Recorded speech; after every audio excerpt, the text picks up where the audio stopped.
வணக்கம். நம்ம மலைப்பட்டு கடாம்ல இது வரைக்கும் 465 வரைக்கும் பார்த்திருக்கோம். இப்ப இனிமே இது வரைக்கும் காடு, மலையெல்லாம் தாண்டி அவங்க மருத நிலத்துக்கு போயிட்டாங்க. அத நீங்க அந்த இந்த ஜியோகிராபிக்கல் நோட்ட பார்க்கலாம் நல்லாவே. காடு, மலை இருந்தது, குறுங்காடுகள் இருந்தது. அதுக்கப்புறமா கொஞ்சம் அந்த சேறு போன இடமா இருந்தது. மூங்கில் அந்த மாதிரியான காடுகள் இருந்தது. அதுக்கப்புறம் இப்போ அவங்க மருத நிலத்துக்கு வந்துட்டாங்க. ஆற்றை ஆற்றை ஒட்டிய பகுதிக்கு வந்துட்டாங்க. அதுக்கப்புறம் தான் நன்னனுடைய ஊர் வருகிறது.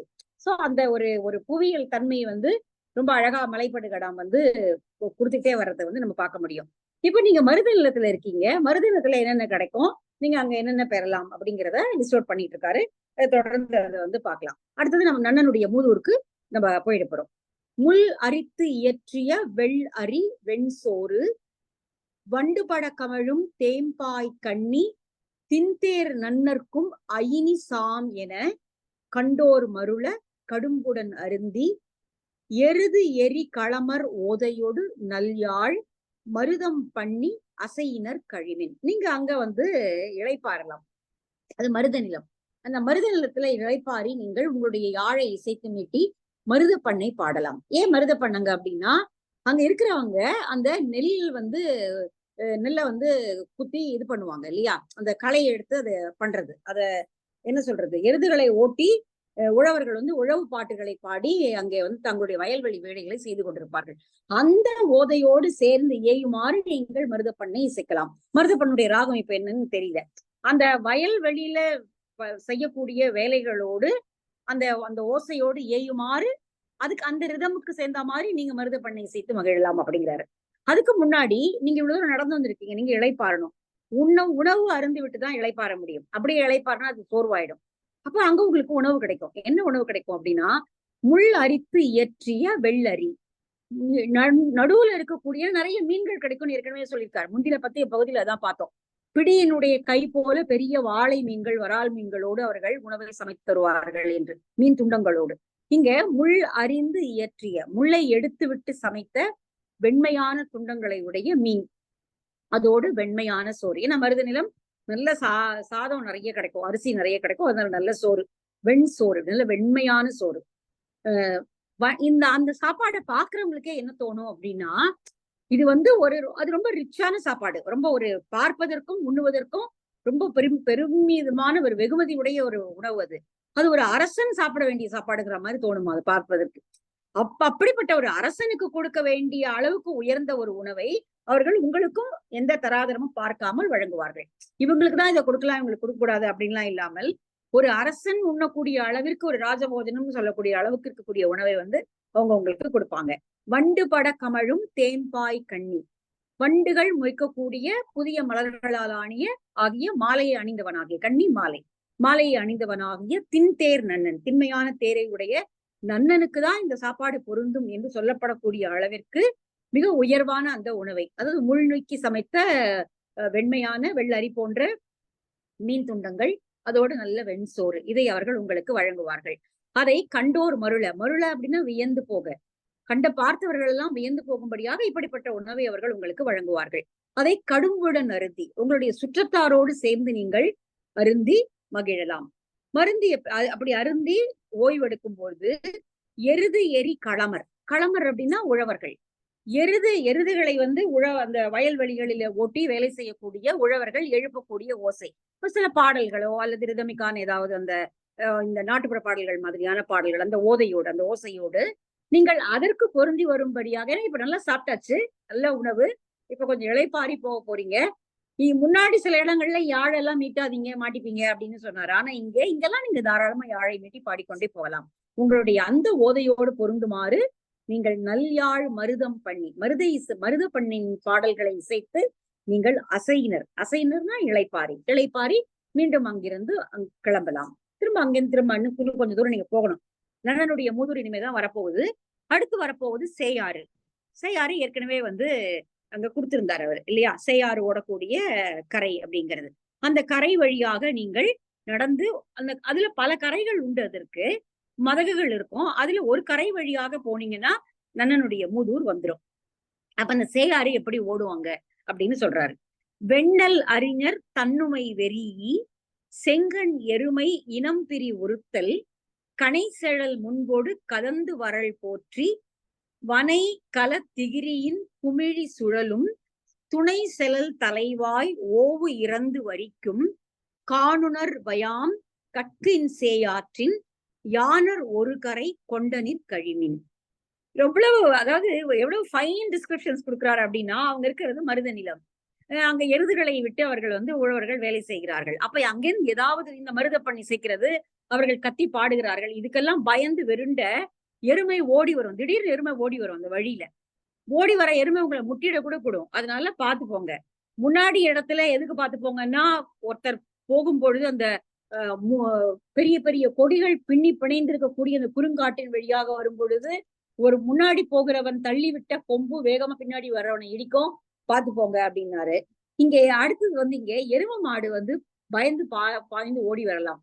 அங்க எழக்கூடிய பல்வேறு ஓசைகளால் வெறிண்ட எருமை ஓடி வரும், பயந்து ஓடி வரும். அது உங்களை குத்தினாலும் குத்திவிடும். அதனால நீங்க ஜாக்கிரதையா வழியை பார்த்து போங்க அப்படிங்கிறார். வெண்ணல் அறிஞர் தன்னுமை வெறியி. வெண்ணல்லை அறுக்கின்ற உழவர்களுடைய அந்த பறை ஓசைக்கு, அவங்க அந்த வேலை செய்யக்கூடிய வருத்தம் தெரியாம இருப்பதற்காக பறை ஓசைகளை எழுப்பிக் கொண்டு இசைப்பாடி கொண்டவர்கள் வேலை செய்வார்கள். அந்த பறை ஒலிக்கு அஞ்சி சிவந்த கண்களை உடைய செங்கண் எருமை, எருமையினுடைய கண் நல்லா செவந்திருக்கும், பார்க்கலாம், நல்ல சிகப்பா இருக்கக்கூடிய. பசுமாட்டோடைய கண்ணுதான் அழகு. பசுமாடோட கண்ணு நல்லா பெருசா ஒரு அழகான பெண்ணுடைய கண்ணு போல, இயற்கையாகவே மை தீட்டியது போல கண் பசுமாட்டுக்கு உண்டு. ஆனா எருமையினுடைய கண்ணும் ஆட்டினுடைய கண்ணும் பார்க்க சகிக்காது. ஆட்டினுடைய கண்ணை பார்த்தா நமக்கு ஒரு 2 நாளைக்கு நமக்கு அப்படியே சோர்வே வந்துடும், மனசுலயே சோர்வு வந்துடும். அந்த அளவிற்கு ஒரு உற்சாகமே இல்லாத ஒரு கண்ணு ஆட்டுக்கு உண்டு. எருமையினுடைய கண்ணுல எந்த பாவமும் தெரியாது. எந்த பாவங்களையும் நம்ம கண்ணுல இருந்து பார்க்கவே முடியாது. நல்ல செவந்தும் இருக்கும். ஏன் இவ்வளவு கரெக்டா சொல்றேன் அப்படின்னா, திருவள்ளிக்கேணியில வளர்ந்ததுனால நிறைய அங்க மாடுகள் உண்டு. மாடுகள் அந்த தெரு முழுக்கவே இடையர்கள் இருந்த இடம். நிறைய மாடுகள். இன்ஃபேக்ட் சில நேரம் மாடுகள் மேல ஏறி மிதிச்சுதான் நம்ம அந்த தெருவையே தாண்டி போகணும். அப்படி அவ்வளவு மாடுகள் இருக்கும். அப்ப அந்த எருவு மாடுடைய கண்ணு ஆக்சுவலா அவ்வளவு சீக்கிரமாலாம் அது ஓடி வந்துராது. பசுமாடு வேணா அப்படி ஓடி வரும். எருமை அவ்வளவு சீக்கிரம் ஓடி வராது. ஆனால் சில நேரம் இந்த பறைக்கு அஞ்சு அது ஓடி வரலாம். செங்கண் எருமை இனம் பிரி ஒருத்தல், அதனுடைய கூட்டத்திலிருந்து தனியாக ஓடி வரக்கூடிய இனம் பிரி ஒருத்தல். இது நிறைய இடத்துல வந்துருச்சு. இனம் பிரி, அந்த இனத்திலிருந்து பிரிஞ்சு வந்த ஒரே எப்பவுமே இனத்தோட இருக்கும் பொழுது அது வேற மாதிரி இருக்கும், அதனுடைய குணம் வேற மாதிரி இருக்கும். அது தனியா வந்ததுன்னா அது வேற மாதிரி. அந்த விலங்கு இன்னும் மருள ஆரம்பிச்சிடும். அதனால அதனுடைய மகிழ்ச்சி அதிகமாக அதுக்கு என்ன பண்றதுன்னு தெரியாம அது வேகமா ஓடி முட்டிடலாம். அதனால இனம் பிரி ஒருத்தல் கனை செலல் முன்போடு கதர்ந்து வரல் போற்றி. அது வேகமாக கத்திக்கொண்டே கனைத்தவாறே, எருமை கனைக்கிறது தான் ரொம்ப கரெக்டான வார்த்தை. எருமையினுடைய சத்தத்துக்கு கனைத்தல் அப்படின்னு சொல்றாரு. கனைத்தவாறே ஓடி ஓட்டத்தோடனுடைய வலிமையோடு அது உங்கள் மேல் பாயலாம். அதனால நீங்க அந்த வழியை பார்த்து ஜாக்கிரதையா வாங்க. அந்த இடத்துல வேற ஒன்றும் பெரிய ஆபத்து இருக்காது, ஆனா இந்த ஆபத்து இருக்கக்கூடும். அதனால மேபி அப்ப முன்னாடி போனவர் மேல அது முட்டி இருக்கலாம். அதனால கனை செலல் முன்போடு கதர்ந்து வரல் போற்றி. அடுத்து நீங்க பார்க்க போறது சேயாறு. அந்த சேயாறு நல்ல நீர் நிறைந்து ஓடக்கூடிய சேயாறு அது. அதுல அப்போ அந்த நீர் நிறைந்து இருப்பதனால நிறைய குமிழி, நீர் சுழி நிறைய இருக்கும் அங்க. சுழிச்சு ஓடக்கூடிய ஆறு. அது எப்படி இருக்கும் அப்படின்னா, வனை கலத்திகிரியின் குமிழி சுழலும். பானை வணைபவர்கள் அந்த அவங்களுடைய அந்த சக்கரம் சுழலும் இல்லையா, பானையை வணைவதற்காக செய்யக்கூடிய அந்த குயவர்களுடைய சக்கரம் எப்படி சுழலுமோ அது போல நீர் குமிழிகளை உடைய, சுழிகளை உடைய. குமிழி கூட கிடையாது, குமிழி வேற சுழி வேற. நீர் சுழி கொஞ்சம் ஆபத்தானது, உள்ள போனா மாட்டிப்போம். அதனால அப்படிப்பட்ட அப்போ ஆழமான ஆறு அப்படின்னு அர்த்தம். நல்ல ஆழமா நீர் பெருக்கும் உடைய ஆறு. அதுல துணை செலல் தலைவாய் ஓவு இறந்து வரிக்கும். அதுல நீங்க வேகமான நீரின் ஓட்டத்தை தடுத்து மதகுகள் அவர்கள் அமைத்திருப்பார்கள். அந்த முதல் மதகின் வழியாக கொஞ்சம் தாண்டி போனீங்க அப்படின்னா சில கரைகள் வரும். அதுல ஒரு கரை வழியாக யானர் கரை. யானர் அப்படின்னா புது வருவாய். இந்த வார்த்தையை நம்ம அடிக்கடி பார்த்திருப்போம். ஏன் புது வருவாய்ங்க அப்படின்னா, அந்த 2 கரையை ஒட்டி நிறைய மரங்கள், பழமரங்களும் பூ மரங்களும் நிறைய வளர்ந்திருக்கும். அதனால அதுல இருந்து பறிக்கக்கூடிய பொருள்கள் புது வருவாயை தரக்கூடியதாக இருக்கும். அதனால அதை யானர் அப்படின்னு சொல்றாரு. துணை செலல் தலைவாய் ஓவு இறந்து வரிக்கும். அந்த அப்படி போற வழியில முதல் மதகு, அந்த அதுல ஓய்வின்றி ஓடக்கூடிய, ஓவு இறந்து வரிக்கும்னா ஓய்வின்றி ஓடக்கூடிய அந்த நீர் சுழலை உடைய அந்த கரையில காணுனர் வயாம். காணுனர்னா பாக்குறவங்களுடைய, வயாம்னா கவர்ந்து கொள்ளுதல், பாக்குறவங்களுடைய கண்களை கவர்ந்து கொள்ளக்கூடிய அளவிற்கு அழகோடு அந்த சேயாறு ஓடிக்கொண்டிருக்கும். கற்கியின் சேயாறு. கண்களுக்கு இனிமையானதாகிய காண்பவர்களை கவரக்கூடிய அந்த சேயாற்றினுடைய யானர் ஒரு கரை, அதனுடைய ஒரு கரை வழியா தான் இப்ப நீங்க போக போறீங்க. அந்த ஒரு கரை, அந்த அந்த ஒரு கரை எப்படிப்பட்டது என்றால் யானர். யானர்னா புது வருவாயை உடையது. மேபி ஆற்றுல மீன்கள் கிடைச்சிருக்கும். 2 பக்கமும் வளர்ந்திருக்கக்கூடிய பழமரங்கள், பூ மரங்கள்ல இருந்து அவர்கள் பூக்களையும் பழங்களையும் பறித்து அதை விற்றிருப்பார்கள். அது அவர்களுக்கு புது வருவாய் தரக்கூடியது. அதனால அந்த ஒரு கரை வழியாக இப்ப நீங்க கடந்து போனீங்க அப்படின்னா, அடுத்தது வளம் செறிந்த நன்னனுடைய மூதூரை சென்று அடைந்து விடுவீர்கள். இப்ப வந்தாச்சு, இவ்வளவு தூரம் டிராவல் பண்ணி நன்னனுடைய மூதூருக்கு வந்து அடைய போகிறார்கள். அந்த மூதூர் எப்படிப்பட்டது அப்படிங்கிறது தான் இனிமே வரக்கூடிய டிஸ்கிரிப்ஷன் எல்லாமே. அது பெரிய கோட்டையை உடையது. அந்த கோட்டையை காவல் காப்பதற்காக ஈட்டி, கையில கூர்மையான ஈட்டி வேலை வைத்திருக்கக்கூடிய காவலர்கள் இருப்பார்கள். கோட்டையினுடைய வாயில முழுசா திறந்து வச்சிருக்க மாட்டாங்க.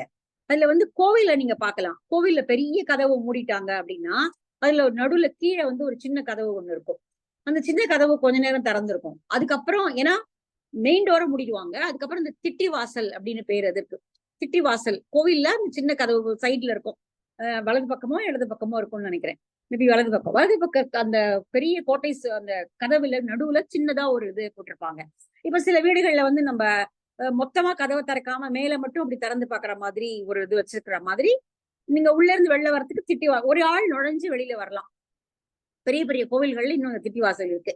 அந்த திட்டி வாசல் போல இருக்கிறது மட்டும்தான் அவங்க திறந்து உள்ள விடுவாங்க. அங்கு அவர்கள் காவல் காத்து கொண்டிருப்பார்கள். ஆனா உங்களுக்கு எந்த விதமான இடையூறும் இருக்காது. ஏன்னா உங்களை பார்த்தாலே தெரியும் நீங்கள் வந்து பாணர்கள் அப்படின்னு. அதனால எந்த ஒரு பயமும் இல்லாம நீங்க உள்ள போயிடலாம். அவங்க உங்களை தடுக்கவே மாட்டாங்க. உள்ள போன உடனேயே ஒரு பெரிய பொது மன்றம் இருக்கும் அங்க. அந்த பொது மன்றத்துல நீங்க உட்கார்ந்து இளைப்பாறலாம். அப்படி இளைப்பாறும் பொழுது நீங்க ஊருக்கு புதுசு அப்படின்னு பாக்குறவங்க உங்களை பார்த்து எந்த விதமான கோபத்தையோ அல்லது ஒரு அவலத்தையோ காட்ட மாட்டாங்க. அவங்க ரொம்ப புன்சிரிப்போட உங்களை பார்த்து இனிய முகத்தோடு உங்களை வரவேற்பார்கள். நீங்க அவ்வளவு தூரத்திலிருந்து தங்களுடைய மன்னனை பார்ப்பதற்காக நீங்கள் வந்திருக்கிறீர்கள் என்பதை புரிந்து கொண்டு அவங்க வந்து உங்களை இன்முகத்தோடு வரவேற்பார்கள். அதுதான் அடுத்து வரக்கூடிய இது. நிதியம் துஞ்சும். நிதியம்னா பெரிய செல்வம். நிறைய செல்வம் அங்கே உரைகின்றது. ஏன்னா அந்த அளவுக்கு வருவாயை இருக்கக்கூடிய ஒரு கோட்டை அந்த இடம், அவனுடைய ஊர். நிதியம் துஞ்சும் நிவந்து ஓங்கு வரைப்பின் பதி எழல் அறியா பழங்குடி கெழிய. இது அடிக்கடி வரக்கூடிய, நம்ம நிறைய இடத்துல படிச்சுட்ட ஒரு வார்த்தை. பதி எழு அறியா பழங்குடி. நம்ம வந்து சிலப்பதிகாரத்திலையும் தொடக்கத்திலேயே பார்த்தோம் அதை. ஏன்னா அந்த ஊரை விட்டு யாரும் போக விரும்ப மாட்டாங்க அப்படின்னா, அப்ப பாருங்க அந்த காலத்திலயும் மைக்ரேஷன் நிறையவே இருந்திருக்கும் போல இருக்கு. அந்த ஊர் வாழ தகுதி இல்லாத ஒரு ஊரா இருந்தா மட்டும்தான் அங்க இருந்து கிளம்பி வேற ஊருக்கு போவாங்க. இல்ல பிழைப்புக்காக போவாங்க. வேலை கிடைக்கல அல்லது ஒண்ணும் ஊதியத்திற்கான வழி இல்ல, வாழ்வதற்கான வழி இல்லாத ஊர் அப்படி இருந்தாதான், அல்லது வாய்ப்புகள் கிடைக்கல அப்படின்னாதான் வேற ஊருக்கு போக முடியும். ஆனா அங்க வாழறவங்க அந்த ஊரை விட்டு எங்கேயுமே போக மாட்டாங்க. அப்படின்னா எல்லா விதமான இன்பங்களையும் வளங்களையும் கொண்டதாக அந்த ஊர் இருக்கிறது அப்படிங்கிற ஒரு பெருமையை தான் இந்த வரி எழுதினாலே அந்த ஊர் அவ்வளவு பெருமை உடையது. அவ்வளவு தொல்நெடும் காலமாக அங்க வாழ்கிற மக்கள் அங்கேயேதான் இருக்காங்க. அதை விட்டு அவங்களுக்கு போகிறதுக்கு மனசே வராது. ஏன்னா போகிறதுக்கு தேவையும் இல்லை, எல்லாமே இங்க கிடைக்குது. அதனால பதி எழல் அறியா பழங்குடி கெழிய. அந்த பதியை விட்டு நீங்க போக விரும்பாத அல்லது போகாத பழங்குடி, ஒன்று தொட்டு வாழக்கூடிய மரபில் இருக்கக்கூடிய மக்கள் வாழக்கூடிய இடம் அது. நிவந்து ஓங்கு வரை, பின்ன வரை ஓங்கி வரையை தொடக்கூடிய மலையை பொந்த அளவுக்கு மிகப்பெரிய மதில்கள் சூழ்ந்த கோட்டை அது. வியல் இடம் பெறா விழுப்பெரு நியத்து ஆறு என கிடந்த தெருவின் சாரென இகழுணர் வெறுவும் கவலை மருகின். அடுத்தது இடம் போதாமல் இருக்கக்கூடிய வியல் இடம் பெறா விழுப்பெரு நியமத்து. அது உள்ள நுழைஞ்சு உள்ள பாத்தீங்கன்னா கடை தெருக்கள் வந்துடும். இடம் போராத மாதிரி பெரிய கடை தெரு தான், ஆனா இடம் போராத மாதிரி நெருக்கி நெருக்கி நெருக்கி அவ்வளவு கடைகள் இருக்கும். அந்த அளவிற்கு ஆறு என கிடந்த தெருவின், அந்த தெருவை பார்ப்பதற்கு ஒரு ஆறு என கிடந்த, ஒரு ஆறு படுத்திருப்பது போல இருக்கும். அவ்வளவு நீண்ட தெரு. ஆனாலும் இடம் போராத அளவிற்கு நெருக்கி அடித்துக் கொண்டு கடைகள் இருக்கக்கூடிய வளம் இருந்த ஊர். சாறு என, சாறு அப்படிங்கிற வார்த்தையை நம்ம வந்து ஏற்கனவே படிச்சிருக்கோம். சாருன்னா விழா, விழா கோலம் பூண்ட. நம்ம குறுந்தொகையில அந்த பாட்டு வந்தது. தலைவன் உடன் இருக்கும் பொழுது சாறுகொள் ஊரின் புகழ்வேன் மன்ற. அவன் என்னை விட்டுட்டு போயிட்டான்னா அத்தம் நன்னிய அம்குடி சீரூர் அணிலாடு முன்றார் எழுதின பாட்டு. அணிலாடு முன்றில் போல புலப்பெண் போல புல்லென்று அந்த மாதிரி நான் ஆயிடுவேன் அப்படின்னு தலைவி சொல்ற ஒரு பாட்டுல வந்து சாறுகொள் ஊரின் புகழ்வேன் மன்ற அப்படின்னு ஒரு பாட்டு நம்ம படிச்சிருப்போம். இந்த சாறு அப்படின்னா விழா, விழா கோலம் பூண்டது போல. இப்போ ஒண்ணு விழாலாம் எதுவும் இல்லை, ஆனால் அந்த கடைத்தெருவு பார்ப்பதற்கு ஏதோ விழா வந்துருச்சு போல இருக்கு அப்படின்னு சொல்லி பார்ப்பவர்கள் எல்லாம் வியப்பார்களாம். இது என்ன விழா ஏதாவது நடக்குதா இந்த ஊர்ல, இவ்வளவு மக்கள் போறாங்க வராங்களே அப்படின்னு சொல்லி. இகழுணர் வெறுவும் கவலை மருகின். கவலைன்னா வந்து 2, 3 தெருக்கள் கூடக்கூடிய இடம், அதற்கு கவலைன்னு பேரு. இப்ப நம்ம நார்ச் சதுக்கம் அப்படின்லாம் பார்த்தோம் இல்லையா சிலப்பதிகாரத்துல, நார்ச் சதுக்கம், முச்சதுக்கம் அப்படிங்கிற மாதிரி 3 தெருக்கள் சேரக்கூடிய ஒரு இடம், 4 தெருக்கள் சேரக்கூடிய இடம், அதுக்கு கவலை அப்படிங்கிறது பேரு. இகழுணர் வெறுவும் கவலை மருகின். அந்த கவலைனா அந்த அந்த தெருக்கள் கூடக்கூடிய இடத்துல கடல் என கார் என ஒலிக்கும் சும்மையோடு மலை என மழை என மாடம் ஓங்கி. இப்படி இந்த மாதிரி எல்லாம் சங்க இலக்கியத்துல யூஸ்வலா இந்த மாதிரி ரிதம் எல்லாம் வராது. நீங்க பாத்தீங்கன்னா அப்படியே ஒரு இதுவாதான் வரும் இல்லையா, அப்படியே நேரா படிச்சுட்டு போற மாதிரிதான் வரும். ஆனா இங்கே வந்து மலைப்படுகடாமல இந்த மாதிரி ரிதம் வரக்கூடிய வரிகள் வருது. படிக்கிறதுக்கு நல்லா இருக்கு. மழை கடல் என்ன, இதெல்லாம் கம்பராமாயணத்துல பின்னாடி இந்த மாதிரி எல்லாம் அவர் வந்து அடிக்கி அடிக்கி இந்த மாதிரி ரிதமா எழுதக்கூடியதெல்லாம் நம்ம பார்க்கலாம். ஆனா இங்க பாருங்க, கடல் என கார் என ஒலிக்கும் சும்மையோடு. கடலுடைய ஓசையா இது அல்லது இடியினுடைய ஓசையா? அதாவது நிறைய பேர் அங்க வந்து வித்துக்கிட்டு இருக்காங்க, பண்டங்களை கொண்டு வந்து குவிக்கிறாங்க, வாங்கிட்டு போறாங்க. அதனால அந்த இடம் வந்து கார் என ஒலிக்கிறது. இந்த இடத்துல நம்ம வந்து இந்த நாளங்காடியை நினைச்சுக்கலாம். சிலப்பதிகாரம் சொன்ன 2 அங்காடி இல்லையா, பகல் நேரத்து ஒரு அங்காடி, மாலை நேரத்து அங்காடி அப்படின்னு 2 சொல்லியிருந்தாரு அவரு. இந்த 2மே இப்படிதான் ரொம்ப எவ்வளவு ஆரவாரத்தோட இருக்கும் அப்படிங்கிற மாதிரி. கடல் என கார் என ஒலிக்கும் சும்மையோடு மலை என மழை என மாடம் ஓங்கி. அங்க பெரிய பெரிய மாடங்கள் ஓங்கிய மாட மாளிகைகள் இருக்கின்றன. அவை மலையா, இது என்ன மலைதானா அல்லது மழையா, கார்முகிலை ஒட்டி இருக்கக்கூடியதா இது என்று காண்போர் வியக்கும்படியாக மாடங்கள் நிறைந்திருக்கின்றன. துணிதீர் காதலின் இனிது அமர்ந்து உரையும் பணிவார் காவில் பல்வண்டு இமிரும் நனி செய்தன்று அவன் பழவீரன் மோதூர். துணிதீர் காதலின் இனிந்து அமர்ந்து உரையும். கொஞ்சம் கூட துணிதீர் காதல், காதல்ல துணியே இருக்காது, வருத்தமே இல்லாத காதல், விருப்பம், விருப்பத்துல கொஞ்சம் துன்பம் உண்டு. ஆனா இங்க துணி தீர் காதல், கொஞ்சம் கூட துன்பமே இல்லாத விருப்பம். அந்த விருப்பத்தோடு அங்க இருக்கக்கூடிய மக்கள் இனிது உரைகின்ற ஊர் அது. பணிவார்காவின் பல்வண்டு இமிரும். பனினா குளிர்ச்சியான மலர்களில் இருந்து தேன் நிறைய பொழிவதனால வண்டுகள் எப்பொழுதும் இசைத்து கொண்டிருக்கக்கூடிய சோலைகள் சூழ்ந்த அவனுடைய பழவிரல் முதுர், பழமையான வீரம் செறிந்த முதுர். அங்கிருந்து ரொம்ப தூரத்துல இல்லை, இந்த இதுக்கு போயிட்டீங்கன்னா, இந்த சேயாற்றை தாண்டி இப்படி கொஞ்சம் தூரம் போயிட்டீங்கன்னா அதுக்கப்புறம் அவனுடைய பழவிரல் முதல் ரொம்ப தூரத்துல. நனி செய்தன்று, நனி செய்தன்று, செய்தன்றா தொலைவில், நனிதான் பக்கத்துலதான் இருக்கு, செய்தன்றது ரொம்ப தூரத்துல இல்ல, மிக தொலைவில் உள்ளதன்று பக்கத்துல இருக்கு. இப்ப நீங்க வந்து அந்த இதுக்குள்ள போனீங்க அப்படின்னா அடுத்தது கோட்டையினுடைய சிவர் அந்த பெரிய மதில் சுவர் வருகிறது. அந்த இடத்துல வீரர்கள் காவல் காத்துக் கொண்டிருக்கிறார்கள். பொருந்தா தெவ்வர் இருந்தலை துமிய பருந்து பட கடக்கும் ஒள்வாள் மறவர் கருங்கடை எக்கம் சாத்திய புதவி. நான் சொன்ன இந்த திட்டிவாசல், புதவுனா திட்டிவாசல்.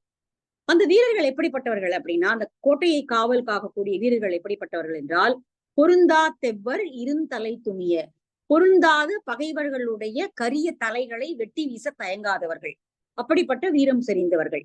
பொருந்தா தெவ்வர் இருந்தலைன்னா கரிய தலை, ஏன்னா தலைமுடியோட இருக்கும் இல்லையா, அதனால கருந்தலை. இருந்தலை துமிய, துமிதல்னா வெட்டுதல், வெட்டி வீழ்த்துதல், துண்டித்தல். ஆக்சுவலா துமி அப்படிங்கிறதுக்கு வந்து சின்ன துளி அப்படிங்கிற அந்த பொருளும் உண்டு, இங்க துண்டித்து அப்படின்னு தான் பொருள் எடுத்துக்கிறாரு. பருந்து பட கடக்கும், அப்படி தலையை வெட்டி வீசுவதனால பிணங்கள் விழும் பொழுது அவற்றை கவர்வதற்காக, அவற்றை உண்பதற்காக பருந்துகள் வரும். வல்லூர், பருந்து போன்றவை இப்படிப்பட்ட இடங்களுக்கு வரும். அதனால பருந்து பட கடக்கும், பருந்துகள் ஓடி பறக்கின்ற அந்த அளவிற்கு அந்த மாதிரியான இடம் பொருந்திய அந்த இடத்துல ஒள்வாள் மறவர், ஒளி பொருந்திய அல்லது கூர்மையான வாளை தங்களுடைய கையில வைத்திருக்கக்கூடிய வீரர்கள் கருங்கடை எக்கம் சாத்திய புதவின், பெரிய ஒரு கோட்டை சுவர் அது. அதனால கருமையான நிறம் போல மரத்தினால செய்யப்பட்டதுனால அது கருமையான இத வந்து அப்படி தெரியுது.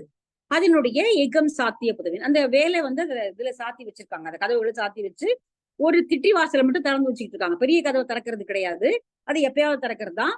இல்லைன்னா வந்து காலையில ஒரு தடவை திறப்பாங்க, மாலையில ஒரு தடவை திறப்பாங்களா இருக்கும். நீங்க ஒரு பாட்டு உங்களுக்கு ஞாபகம் வரலாம், எல்லா காலையில இருந்து காத்துக்கிட்டு இருக்கேன், தலைவன் வரவே இல்லை, யாராவது உள்ள வரவங்க இருக்காங்களா என்று அழைத்து கோட்டை கதவை மூடக்கூடிய காவலர்களுடைய ஒலி கூட இப்பொழுது கேட்டு விட்டது. வருணர் உளரோ என்று சொல்லி கோட்டை கதவை மூடக்கூடிய அந்த ஓசையும் கேட்டுடுச்சு. இதுக்கு மேல அவன் வரல, இனிமே நாளைக்கு தான் வருவான் போல இருக்கு அப்படின்னு ஒரு பாட்டு நம்ம படிச்சோம். அப்போ மாலை நேரத்துல அந்த கோட்டை கதவை அடைக்கும் பொழுது, முழுமையாக திறந்து அடைக்கும் பொழுது யாராவது வருவாங்களா என்று சொல்லிட்டு அடைப்பாங்க. அப்படிதான் வழக்கம். அப்போ இங்க வந்து அந்த சிட்டி வாசலை மட்டும்தான் திறந்து மூடுவாங்க மற்ற நேரங்கள்ல. அந்த இடத்துல அவங்க காவல் காப்பாங்க.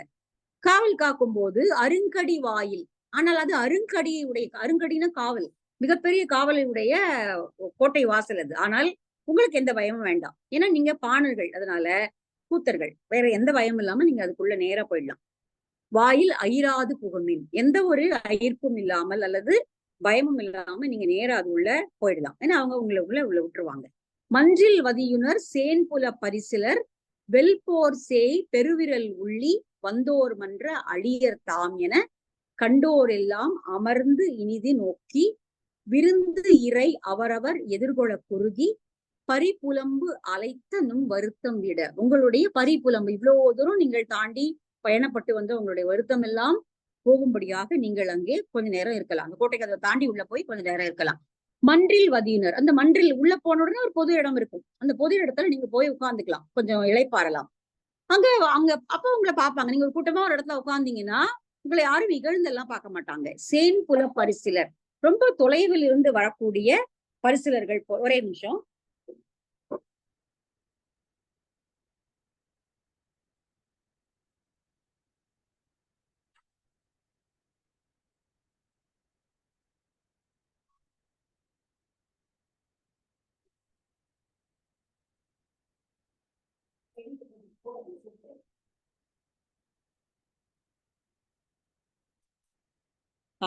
போலமா? ஆமா. வெல் போர் மன்றில் வதியினர் சேன் புல பரிசிலர். ரொம்ப நீங்க அந்த மன்றில்ல இருந்தீங்க, வதியினர்னா அங்க தங்கி இருந்தீங்க அப்படின்னா, இவர்கள் தொலைவில் இருந்து வந்திருக்கக்கூடிய பரிசுகளை வாங்குவதற்காக வந்திருப்பவர்கள். வெல் போர் சேய் பெருவிரல் உள்ளி, வெல்லக்கூடிய போரை செய்யக்கூடிய சேய் என்றால் முருகன், முருகனை போன்ற பெருவிரல், பெரிய வீரம் உடையவனாகிய நன்னனை உள்ளின நினைத்து வந்தோர் மன்ற, நன்னனை நினைத்து அவரிடம் பரிசில் பெறுவதற்காக வந்திருக்கக்கூடியவர்கள் அலியர்கள், இறங்கத்தக்கவர்கள் என்று சொல்லி அவர்கள் கண்டோர் எல்லாம் அமர்ந்து இனிது நோக்கி, அமர்ந்து இனிதுன்னா ரொம்ப அப்படி விருப்பத்தோடு உங்களை பார்த்து, ரொம்ப மென்மையான பார்வையோடு, இனிய பார்வையோடு உங்களை அவர்கள் பார்ப்பார்கள். கண்டோர் எல்லாம் அமர்ந்து இனிது நோக்கி விருந்து இறை அவரவர் எதிர்கொள்ள குறுகி, அவர்கள் உங்களை வந்து பார்த்து விருந்தினராக தங்குவதற்காக ஒவ்வொருவரும் உங்களை அழைப்பாங்க.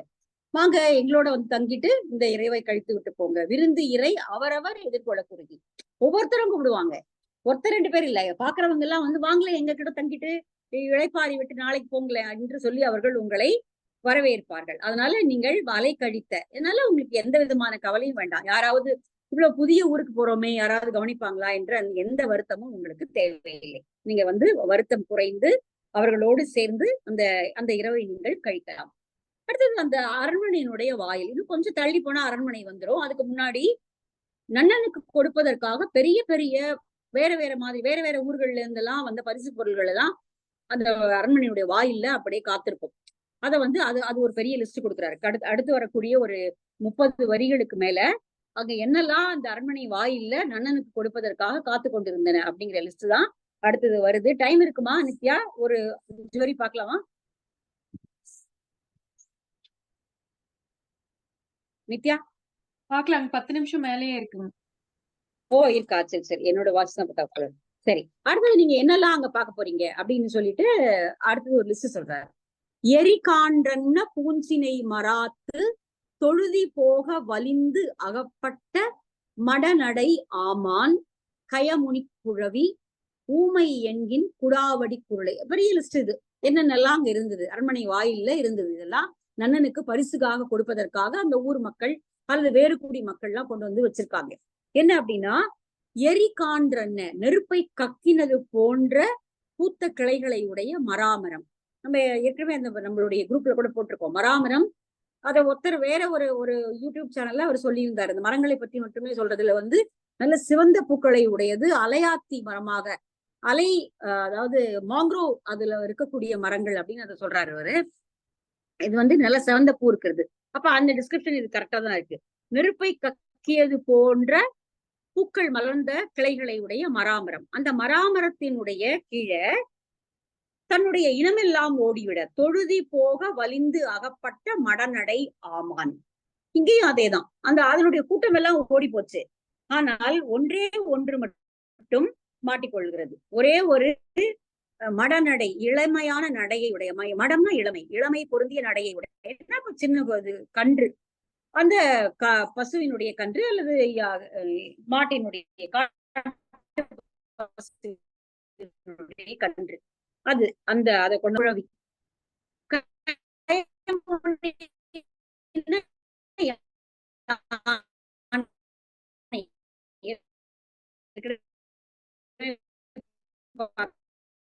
இதுலயே முன்னாடி வந்திருக்கு கயமுனி கழுவி. ஊமை என்கின் குடாவடியாத, குடாவடினா வளைந்த கால்களை உடைய, வளைந்த பாதங்களை உடைய குருளை, கரடியினுடைய குட்டி, அதையும் வந்து பிடிச்சிட்டு வந்திருக்காங்க. இதெல்லாம் மன்னனுக்கு கொடுக்க போறாங்க. வளைந்த பாதங்களை கொண்ட கரடியின், ஊமைனா இங்க கத்தாத, அதுக்கு இன்னும் குரல் எழுப்பவே வரல, அது அளவுக்கு சின்ன குட்டி அது, அதனுடைய அது குருளையும் கொண்டு வந்து வச்சிருக்காங்க.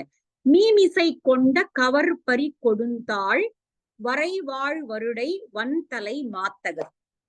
வருடை மான், அந்த மலை உச்சியில இருக்கக்கூடிய மேய்ச்சல் நிலங்கள்ல, மலை உச்சியில இருக்கக்கூடிய மேய்ச்சல்ல இருந்த வளைந்த கால்களை உடைய மலைவாழ் ஆடு, தகர்ன ஆடு, நம்ம ஏற்கனவே பார்த்திருக்கோம். அந்த ஆட்டினுடைய ஏதோ ஒரு அங்க இருக்கக்கூடிய சில ஆடுகளை பிடித்து கொண்டு வந்திருக்கிறார்கள். மீமிசை கொண்ட, மலை உச்சியில இருந்த கவர்பறி கொடுந்தாள் வளைந்த கால்களை உடைய வரைவாழ் வருடை வன்தலை மாத்தகர். வன்தலை வலிமையான ஆட்டினுடைய தலை வந்து ரொம்ப ரொம்ப ஸ்ட்ராங், முட்டுச்சுன்னா அவ்வளவுதான். அதனால வன்தலை மாத்தகர் அந்த ஆடுகளையும் கொண்டு வந்திருக்கிறார்கள். அரவு குறும்பு எரிந்த சிறுகண் தீர்வை. அரவுனா பாம்பு, பாம்பினுடைய அந்த ஆட்டத்தை வலிமையை அழித்த சிறிய கண்களை உடைய கீரி பிள்ளை. கீரி வந்து பாம்புக்கு பயப்படாது, அது வந்து அவ்வளவு நல்லா சண்டை போடக்கூடியது. அதனால அரவு குறும்பு எரிந்த சிறு கண் தீர்வு. அதனுடைய கண்ணு நல்லா சின்னதா அப்படியே மணி போல இருக்கும், சக்கச்சவேல்னு இருக்கும். கீரிப்புள்ள பாத்திருக்கீங்களான்னு தெரியல. கீரிப்புள்ள நிறைய இடத்துல இருக்கும், ஊர் பக்கம் எல்லாமே நிறைய மேயக்கூடியதுதான், நீளமா நெறி போல. கீரிப்பிள்ளையினுடைய அந்த சிறு கண் தீர்வை, சின்ன கண்களை உடைய கீரிப்பிள்ளை. அலைச்செறி உழுவை கோள் உற வெறுத்த மடக்கண் மறையான் பெருஞ்செவி குழவி. அடுத்தது கொள்வதற்காக, அதாவது அலை செறி உழுவை. உழுவைனா புலி. புலி வந்து தாக்கியதுனால அதனுடைய அம்மாவை அது கொண்டு விட்டது. புலி வந்து அதனுடைய அம்மாவை கொண்டு விட்டது. அலைச்செறி உழுவை கோள் உற வெறுத்த, அதனுடைய தாயை கொன்று விடவே அதனுடைய இளம் கன்று தப்பி அது ஓடி வந்து விட்டது. அதை வந்து இவர்கள் பிடித்து கொண்டு வந்து இங்க கொண்டு வந்து மன்னனுக்கு கொடுப்பதற்காக வைத்திருக்கிறார்கள். புலி பாய்வதனால துன்புற்ற மெல்லிய மாடு இல்ல, இது மறையானினுடைய பெரிய காதுகளை உடைய குட்டி. அதனுடைய மறையாடினுடைய சின்ன, அதனுடைய கன்றுக்கு காது பெருசா இருக்கும், இன்னும் கொஞ்சம் வளர்றதுக்கு முன்னாடி காது பெருசா இருக்கும். அதுதான் இங்க சொல்றாரு. பெருஞ்செவி குழவி, பெரிய காதுகளை உடைய குழவி. அரக்கு விரித்தன்ன செந்நில மருங்கின் பரல் தவழ் உடும்பின் கொடுந்தாள் ஏற்றை. அரக்கு செம்மண், அது வந்து செம்மண் நிலம். அது வந்து அரக்கு விரித்தது போல இருக்கிறது. அரக்கு நிறம் நமக்கு தெரியும். அரக்கு விரித்தன்ன செந்நில மருங்கின் பரல் தவழ் உடும்பின், அந்த பரல் கற்கள் மேல தவழ்ந்து செல்லக்கூடிய உடும்பினுடைய, வளைந்த பாதங்களை உடைய உடும்பினுடைய ஆண் ஏறு, இந்த ஆண் உடும்பை பிடித்து கொண்டு வந்திருக்கிறார்கள். அதையும் வந்து இதெல்லாம் இந்த லிஸ்ட்ல இருக்கு. இதெல்லாம் அந்த அரண்மனை வாசல்ல இருக்கு. இன்னைக்கு எல்லாம் வச்சிருக்காங்க, எல்லாத்தையும் மன்னனுக்கு கொடுக்கறதுக்காக கொண்டு வந்திருக்காங்க. வரை பொலிந்து இயலும் மடக்கன் மஞ்சை, அழகான இளமையான கண்களை உடைய மயில். வரை பொலிந்து, அந்த மலையே அழகு பெறும்படியாக தன்னுடைய ஆட்டத்தை நிகழ்த்தக்கூடிய அழகிய கண்களை உடைய மயில். காணக்கோழி கவர்புரல் சேவல், காணக்கோழியினுடைய ஆண் சேவல், அதையும் பிடித்து காட்டில வாழக்கூடிய பெட்டை கோழியை கவர்வதற்காக குரல் எழுப்பக்கூடிய சேவல்.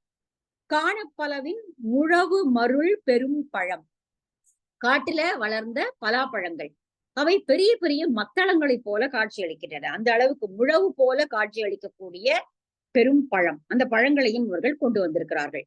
இடிக்கலப்பு அன்ன நறுவடி மாவின் வடிச்சேறு விளைந்த தீம்பழத்தாரம்.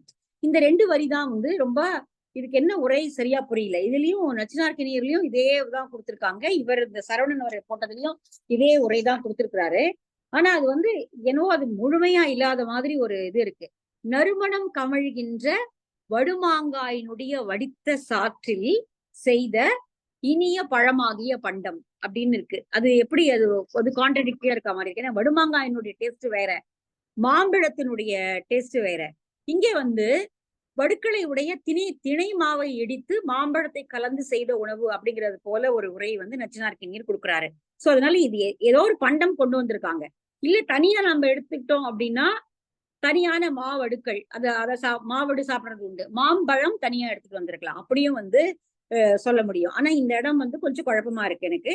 இடிக்கலப்பன்னு இடினா இங்க திணை மாவுன்னு சொல்றாரு.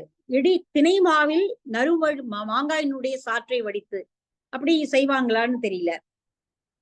வடிச்சேறு விளைந்த தீம்பழத்தாரம், வடிகின்ற சாற்றை உடைய தீம்பழம், இனிமையான மாம்பழம். அந்த அப்ப நம்ம தனியா எடுத்துப்போம். இல்லைன்னா வடுமாங்காய்களும் கொண்டு வந்திருக்காங்க, மாம்பழங்களையும். ரெண்டு வேற வேற மரம். வடுமாங்காய் இருக்கிற மரத்துல வந்து நீங்க மாம்பழம் வராது.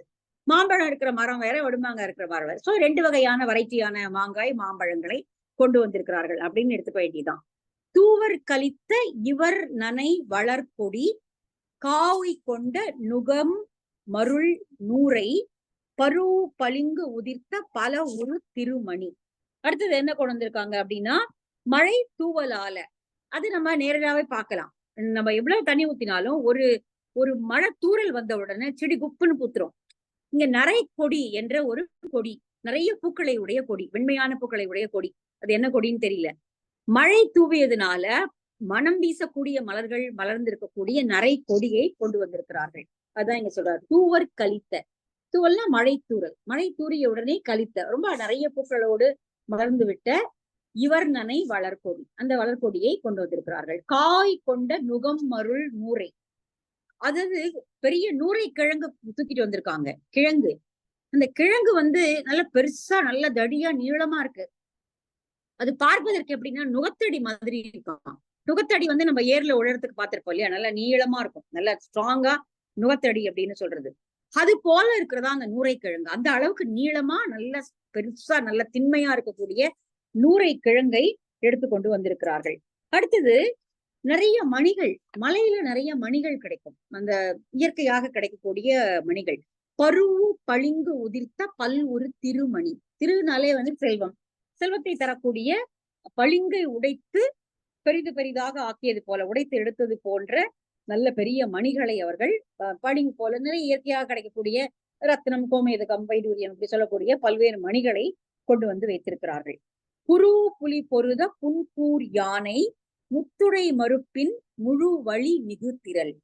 புலியோடு சண்டை போட்டு நிறைய இடத்துல வந்துருச்சு முன்னாடியே. அப்போ அந்த மலை காட்டுல நிறைய புலிகளும் யானைகளும் இருந்திருக்கு. இன்னும் ஒன்றோடு ஒன்று அவை அவ்வப்போது சண்டை போடக்கூடுமா இருக்கும். அப்படி ஒரு புலியினால அடித்து வீழ்த்தப்பட்ட ஒரு யானையினுடைய அந்த தந்தம் நம்ம ஏற்கனவே பார்த்தோம். அவங்க கொன்றுலாம், யானையை கொன்று அவங்க தந்தத்தை எடுக்கிறது இல்லை. இந்த காட்டை காப்பாற்றக்கூடிய காணவர்கள் இயற்கையாக படுபொருள்களை தான் எடுப்பாங்களே ஒழிய அவங்க கொன்று, யானையை கொன்று தந்தங்களை எடுக்கிறது இல்லை. இப்ப யானை தந்தங்களை கொண்டு வந்து அவங்க வச்சிருக்காங்க. அப்ப இந்த தந்தம் எங்கேருந்து வந்தது அப்படின்னா, புலியோடு சண்டையிட்டதுனால புலி வெருள பாய்ந்து மாய்ந்து போன அந்த யானையினுடைய காயம்பட்டு இறந்து போன அந்த யானையினுடைய தந்தங்களை அவர்கள் கொண்டு வந்திருக்கிறார்கள். எவ்வளவு அழகா அதை சொல்றாரு இல்லையா. அடுத்தது முத்துடை மறுப்பின். முத்துடை மறுப்புனா 20 இடங்கள்ல இருந்து முத்துக்கள் கிடைக்கும் அப்படின்னு ஒரு லிஸ்ட் சொல்றாங்க. அந்த 20 இடங்கள் நம்ம இன்னைக்கு டைம் ஆயிடுச்சுனால அடுத்த இதுல பாக்கலாம். 20 இடங்கள்ல இருந்து முத்து கிடைக்கும் அப்படின்னு ஒரு பாட்டே இருக்கு அழகா. இங்க வாழையில கிடைக்கும், மிளகுல கிடைக்கும் அப்படின்னு ஒரு பெரிய லிஸ்ட் இருக்கு. 20 இடங்கள்ல இருந்து கிடைக்கும் அப்படின்னு. அப்போ முத்துக்களை உடைய தந்தம், அந்த தந்தத்தை கொண்டு வந்து அவர்கள் வைத்திருக்கிறார்கள் அங்க. அடுத்தது வளை உடைந்தன்ன வள் இதழ் காந்தல். காந்தல் மலர்களுடைய மலர்கள் அது வந்து இப்படி இப்படி இப்படி வளைஞ்சிருக்கும் இல்லையா. காந்தல் மலருடைய இதழ் வந்து இப்படி வளைஞ்சிருக்கும். அது வந்து வளை உடைந்தது போல இருக்கிறதாம். வளையல் உடைஞ்சதுன்னா பாதி பிறை நிலவு போல இருக்கும். ரவுண்டான வளையல் உடைஞ்சா பிறை நிலவு மாதிரி இருக்கும். இங்க வளைனா சங்கு வளை